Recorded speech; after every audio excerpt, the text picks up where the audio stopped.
வணக்கம் கோ temple viewers, எல்லாரும் எப்படி இருக்கீங்க? இறைவனோட அருளால் நீங்கள் எல்லாரும் நலமாக இருக்க நான் இறைவனை பிரார்த்திக்கிறேன். இன்னைக்கு நாம் வந்திருக்கிறது ஒரு அற்புதமான க்ஷேத்திரம், பஞ்சவடி க்ஷேத்திரம். பஞ்சவடி அப்படின்னா திண்டிவனத்திலேருந்து பாண்டிச்சேரி போகிற சாலையில், பாண்டிச்சேரியிலேருந்து ஒரு 10 கிலோமீட்டருக்கு முன்னாடியே பஞ்சவடின்ற ஒரு அற்புதமான க்ஷேத்திரம் வரும்.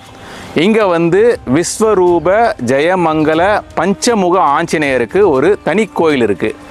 அவர் உலகத்திலேயே 2வது பெரிய ஆஞ்சநேயர். 36 அடி உயரமுள்ள இந்த ஆஞ்சநேயர் உலகத்திலேயே 2வது பெரிய ஆஞ்சநேயர், ஆசியாவிலேயே மிகப்பெரிய ஆஞ்சநேயர் நம்பர் 1.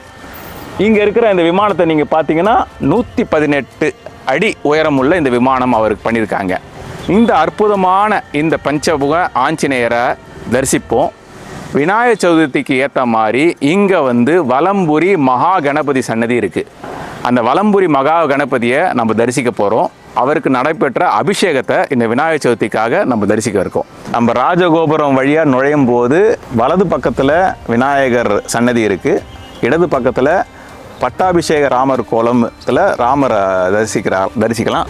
வாங்க, வலம்புரி மகா கணபதிக்கு நடந்த அபிஷேக ஆராதனையை உங்களுக்காக நான் காட்டுறேன். அதுக்கப்புறம் இந்த விநாயகரை பற்றியான டீட்டெயில்ஸை நம்ம சொல்லலாம். வாங்க போகலாம். இந்த திருக்கோயிலை பற்றிய முழு விவரங்களை தெரிந்து கொள்ள எங்களுடைய கோ டெம்பிள் யூடியூப் சேனலில் பாருங்கள்.